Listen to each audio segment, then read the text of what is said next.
All right, we had mic issues. Quit messing with the camera. Come on. You ain't had no issues with me. This mic is fine. That mic's fine. Really? This is Mike, and his mic is fine. Okay. All right, so Mike's putting out his granular fertilizer today, his winterizer, and he's been on the academy plan since day one pretty much. And so he's going out with a 1919 protein, about a pound of nitrogen, pound of potassium. It's going to help to maintain the color that he's got, which is extremely good. And potassium is going to help with the stress throughout the winter. Some will be lingering over in the spring and kind of help it flush out and wake up. Chesapeake, Virginia is where this is at, and your weather is pretty dang close to ours, so you will get kind of cold. Cold. So the climate here in Chesapeake, Virginia is going to be really close to mine. So that's why he's able to follow the program pretty much to a T, like I do on my yard. That's what he's going down with. His equipment, Mike has a Lesco commercial spreader. How'd you come about this? If you pay attention to your Facebook Marketplace, you'll find these on there. I don't know why people sell them. Yeah, I found it on Facebook Marketplace for $150. If you go online, try to buy this spreader right now, they might be like $500 some. Yeah. But in a normal market, they're around the $450 range roughly. Yeah.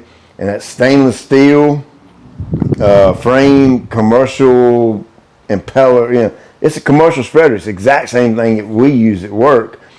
And for $150, dude, that's a deal. Yeah, I got a deal. Yeah, you got to look around, but you'll find them. And what makes that a deal is this is the last spreader Mike will ever buy. You will not wear this out. I have these spreaders I've been using for 15 years. Dang. And they still work like a champion. And I'm not recommending or saying that everyone DIY should go out and buy a Lesco spreader, but if you run across the deal and you're able to get it at such a discounted price, I mean, you'd be crazy not to, because you never buy another one ever. Yeah, I use actually the one you sell in the store. That's what I had before this. The Earthway. The Earthway. Yeah. That worked really good too. Yeah, cool.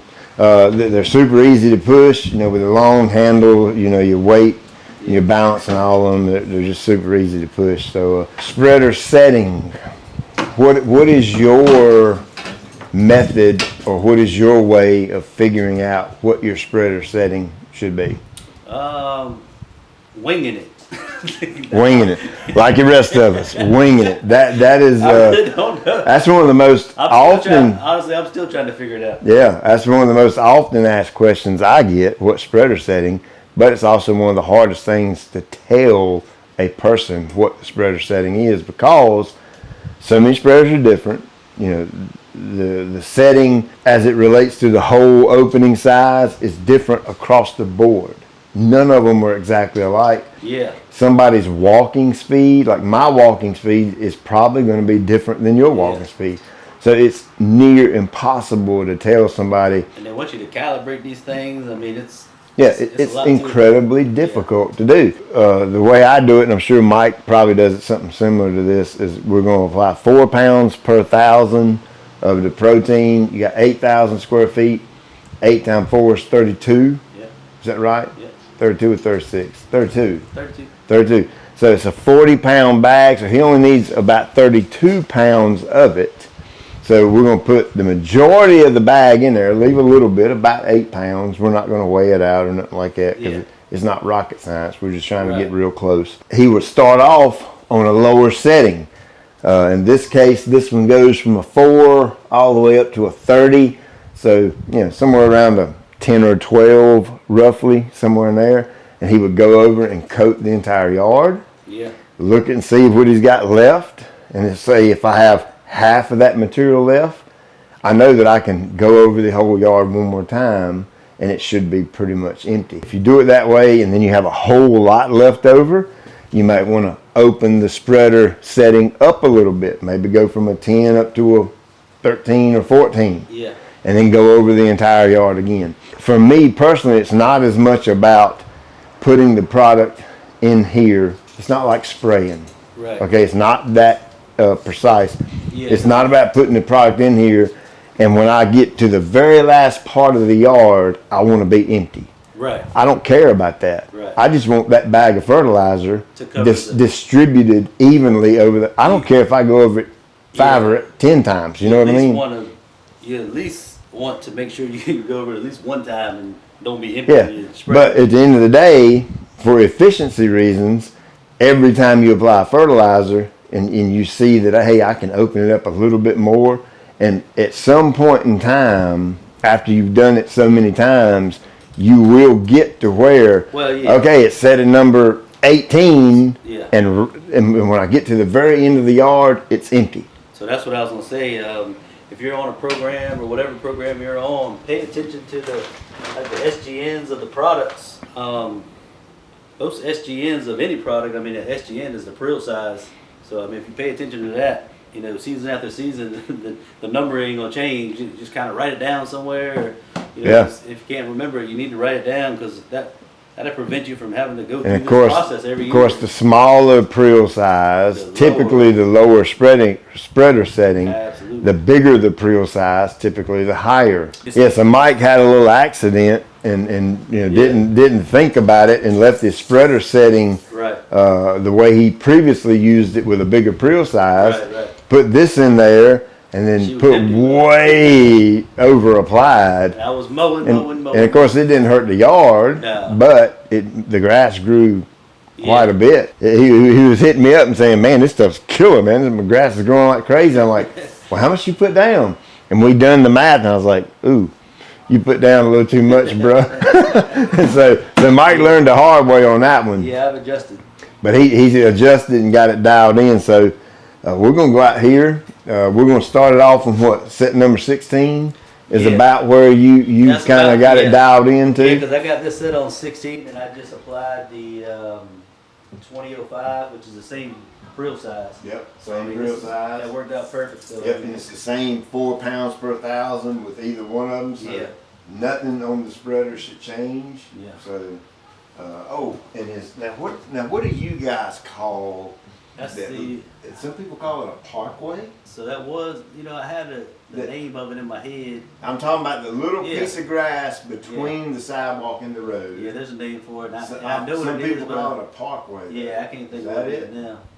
I just call it the strip of grass between the sidewalk and the road. Basically, I got sidewalks, as you get ready to see in the video, and it's just the grass on that side of the sidewalk. Yeah. You can't just you can't run your broadcast spreader on there. I guess you could with the edge guard, but you're gonna have to do some cleanup. But it spreads really wide. 10-12 foot swath. Yeah. I mean, on a piece of grass. I've showed folks this little thing before. It's a Scott's.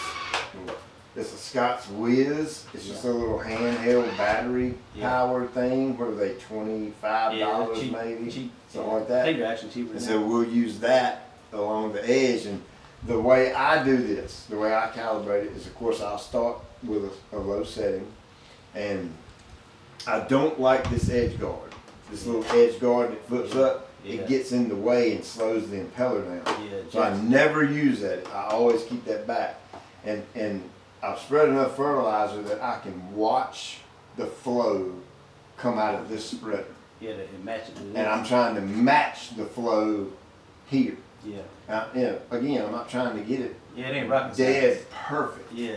But I'm trying to get it really close. Right. And so I'm going to use my eyes to do that. So I will say one thing about loading your fertilizer, always do it on concrete. Never do it on the grass. Yeah, good point, good tip there. Always fill up on a hard surface in case you spill some. I think even Pete, he's a professional, he does that too. And it's real easy to forget as a homeowner. What'll happen is you'll have this thing open from the last time you spread. And you'll forget to close it. You'll be done dump this bag. And the fertilizer's running out, and you're like, oh, snap. And you got a big pile of fertilizer in the grass. So yeah, always fill this thing up. That will burn up. Yeah, that's not good at all. So Mike does have an edge guard on this particular spreader, and he's going to put that down to edge out everything. If you got this spreader, make sure you don't forget to close this hole. Oh, you close your third, with that particular one, you want to close the third hole off, right?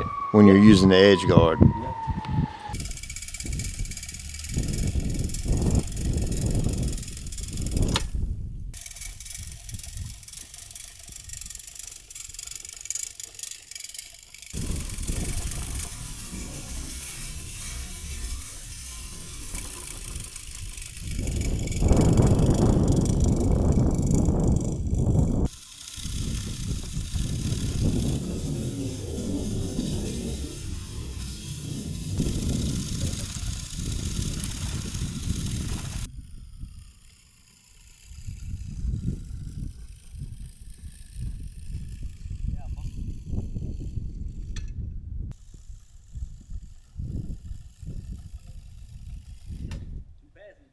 Two passes and you're done. That's the cool thing about having a small yard. Holy cow. So, hey, one thing you are doing, you're throwing back to the tire tracks, right? So Mike is throwing back to the previous tire tracks. So we've got one set of tire tracks here. And when he's spreading, his material is coming all the way out to the previous tire track.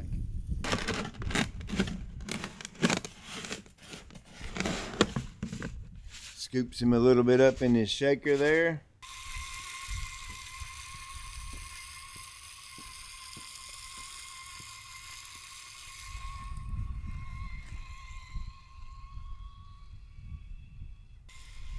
This over here is just a really small section of grass that he has. And so he just uses that little Scotch spreader for this area.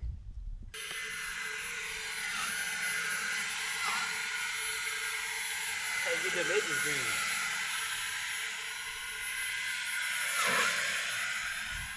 Alright, well, there you go. And typically, after you put that fertilizer down, you would want to water or be expecting water. But we're a little windy today, so I'm probably going to opt out of turning my sprinklers on right You now. just water it in tomorrow. First thing in the Tomorrow morning. morning. Yeah. Yep, that's cool.